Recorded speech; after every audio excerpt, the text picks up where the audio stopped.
Hey everybody, thank you for joining me today. So today's video, we're going to be using the gouache watercolor set that I showed you on Tuesday's technique video.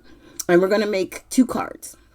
So I'm going to start by treating my black paper, and then we're going to use Versamark to create our sticky line for our embossing powder to stick to.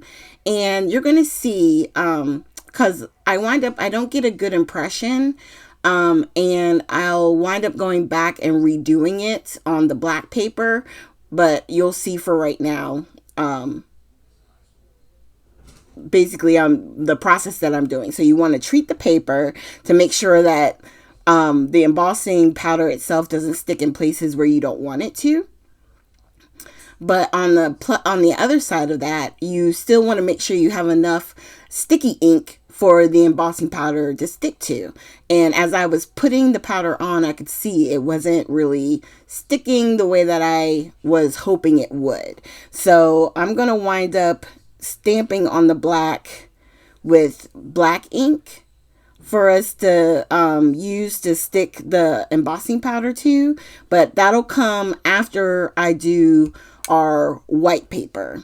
So basically what I'm going to do is on the black paper, I'm going to create sort of like a black and white picture, and then on the white color stock, we're going to use one of the color gouache paints to color in the flower. So you can see on the black and white, it was looking kind of spotty there. And I was like, you know what? This is what we're going to do. I was thinking I would do the Versamark. And you see, I put it down there and I was like, you know what? I'm going to go ahead and grab my Versaclear. Now, Versaclear is a pigment ink, so it stays wet longer. Okay. So with this one, I know that I can stamp down and I can put the embossing powder on and it will stick to the black ink because it stays wet long enough. And there were certain areas where I hadn't gotten enough ink on the stamp, so I wanted to make sure that I inked that up and pressed down so that's a better image, okay? And then I'm going to use the Ranger Versafine, not Versafine, super fine. It's a platinum embossing powder. It's one of my go-tos. This is the one I probably use the most, other than gold, which I don't even have gold out on my desk. I have this one because I tend to use this a lot more on like card projects because I just like the shimmer of it. That platinum is just a really pretty color. So I'm going to brush off all that white that I already put on there. And I'm going to lay it back down, try and get it right in the same spot. And then we're going to ink up our stamp one more time using the Versaclear instead of the Versamark. And you can use any pigment ink, really. If you only have oxides, then use your Distress Oxide ink. It's okay. You just need an ink that stays wet long enough to grab hold to that the embossing powder can hold on to, okay? So it's okay if you don't have necessarily the Versaclear. All you want is a good pigment ink. Am I saying that right? Yeah. All right. So we stamped it twice. And then I just peeled the stamp off because I have a form inside my Misty from Waffle Flower that's like a sticky mat. And I didn't want the ink from my stamp to get on it. So I put the stamp on the outside of the Misty until I get a chance to clean it. Okay. And now we're going to take the white and you'll see it's going to attach a lot better to the Versaclear ink than it did with the Versamark. Okay. So now that we have that, and any spot that looks like I might have missed, I'm just going to hit it one more time and tap it into the container. And these little containers I think I got them at like the Dollar Tree a long time ago. I don't have all my embossing powders in them, but I liked it with the little ice cream spoon. It just, yeah. I like that for my storage. So now I'm going to use my favorite heat tool, and I always heat from the back first because it's warming up, right? So it doesn't take a long time to get super hot, but I just find it better to heat from the back first and then come to the front. And I always try and hold it on an angle so that way I can see how everything is melting, right? Because if you hold it at an angle, the powder, which looks dull, will turn a shiny color, okay? And that's how you know that it's been heated. So if you're looking at it straight down and you're like, I can't tell, just lift the paper up and put it on a slight angle. And anywhere where it looks dull, you got to heat your heat tool with it until it melts and becomes shiny. All right. And if you heat from behind, it also helps minimize the warping. So these two papers are both foundation papers from Vicki Boutin. And they're, like I said before, they're not designed for watercoloring per se, but they are designed for mixed media, right? So I'm going to use my gouache watercolors. And I'm just taking my little square out of my holder, so it's just easier. It's next to me. And we're just going to start laying down this white gouache. And you can see how pigmented it is. It's not very see-through. If I put it on very thick, you could not see the black coming from underneath. Do you know what I mean? That's how thick it is. But I just wanted to do sort of like a light, have the like super white spot be more of a shadow technically, and then to drag out the color into the rest of the petal. And we're going to do that to all the sides. And then on the big one, I'm going to keep adding a little bit, just shadow, just a little bit of the white, not full white, but full white on this side. And then I have a little like dish that I have some water in that I can use to kind of dip my brush in.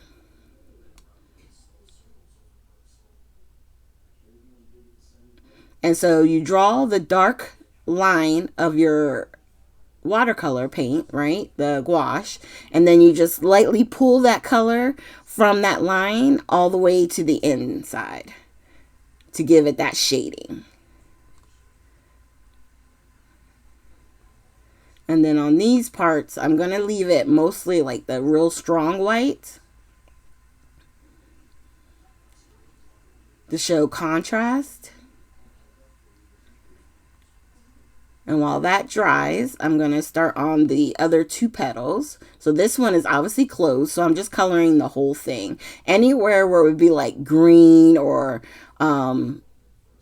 like I try to leave those empty, and everything else that would be like a flower or a berry, you will see that we wind up coloring those in.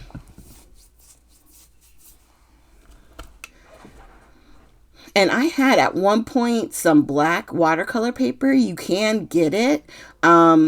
I just can't seem to find mine at the moment. I think I put it up for myself and now I gotta go track it down.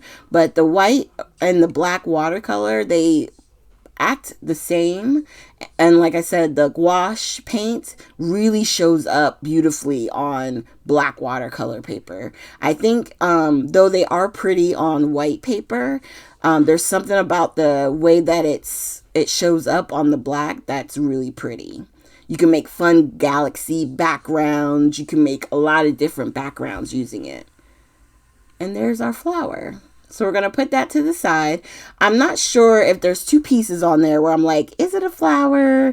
Is it not? I wasn't sure. But I decided to go ahead and color in the berries, which is what I'm doing now.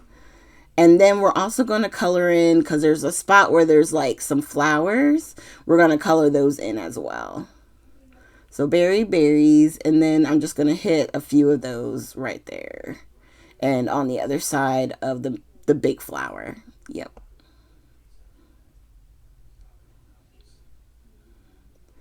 And the good thing with those smaller parts, there's not a lot of shading you have to do. It's small, little pieces. So just put a little bit of color in there and be done. And then I've added more water. I'm grabbing some more of the paint and I'm just trying to do a little bit of splatters using the same gouache. Now, I will say, if you don't have like the Picket Fence Distress Spray or the one by Dina Wakley, if you get you some white gouache paint, add a little bit of water just to give it some movement and use it for splatters, it does work, okay? I've seen other crafters use it. So if you have it, you could also use white gesso. If you have gesso in your craft room, you just want a white that's going to stay, you know, mostly white on your project. Okay, so for this one, I decided to grab this sort of like rust, burnt orange color. It has sort of like a shimmer effect, but we're going to go ahead and use this one for the this paper here. And like I said, this is the white foundations paper. And what I like about the water brush markers, when we use them like this, it really helps you to control, I think, the water flow.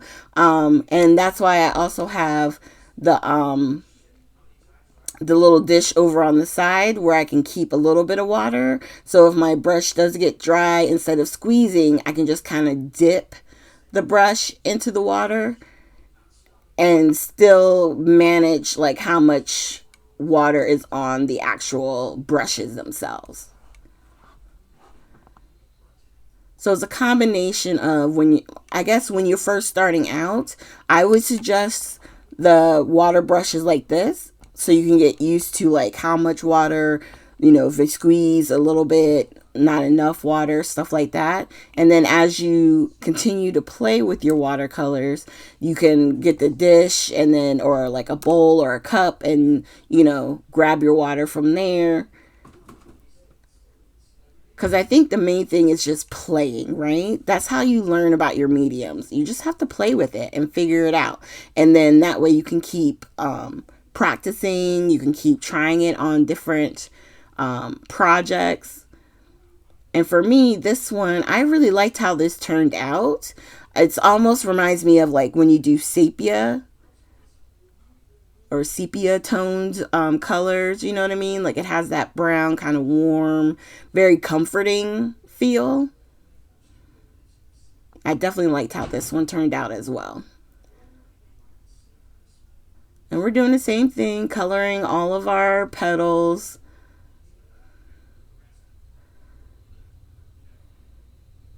And I do my long line and then I grab water and just pull out color from the rest using what's already on the brush and then grabbing from that line that I drew.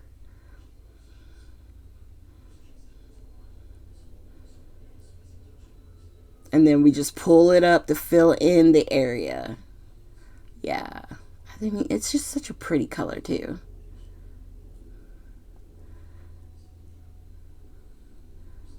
All right. Now with the petals, I want to say we're almost done. And then we'll be starting to do the circles. Just making sure everything is kind of smoothed out and is looking good. And I decided on this one to color those ones that I was kind of questioning on the black and white one, just to see what the difference would look like if I did color them all in. The ones that I think are petals instead of being like leaves. And it just makes the flower look more full. So I think you can do it either way.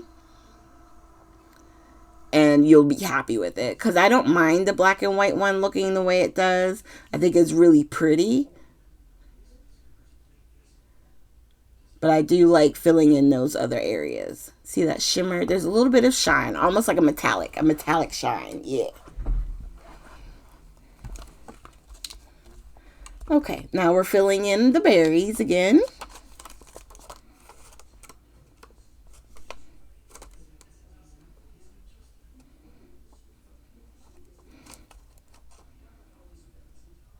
All right. And then once we get all the berries in, we're going to do the flowers just like we did on the black and white one.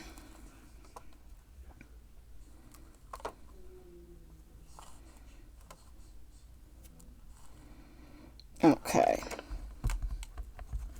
And then I just grabbed a lot more of the color and put it right in the center to make the center part really dark.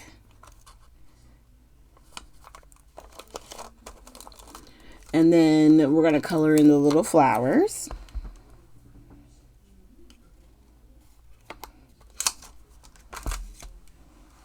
Okay. And then just darkening up different areas, trying to smooth it out. And I think that's it. And then instead of doing the same color in the splatters, I think on this one, I'm going to wind up doing black splatters.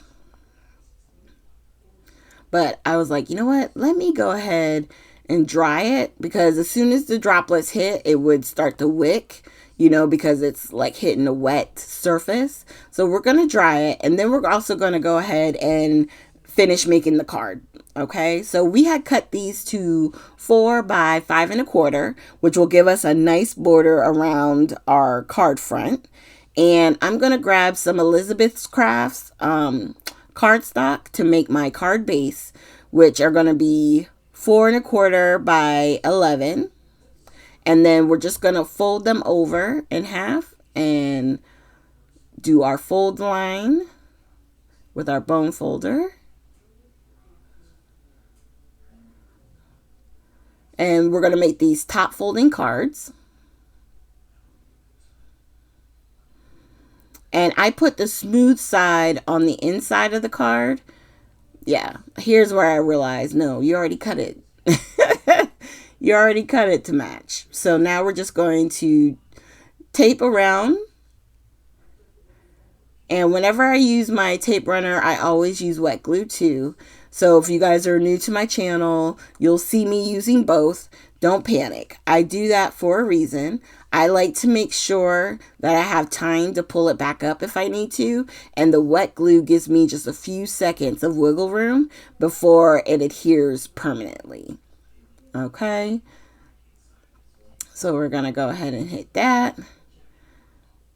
And we'll go ahead and get this on, and you'll see what I mean here in a second. So I lay it down and I'm like, wow, I have a lot more on top than I do the bottom.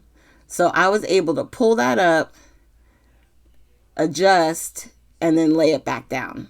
And I'm just using that block to kind of hold my project down. And now we're going to grab,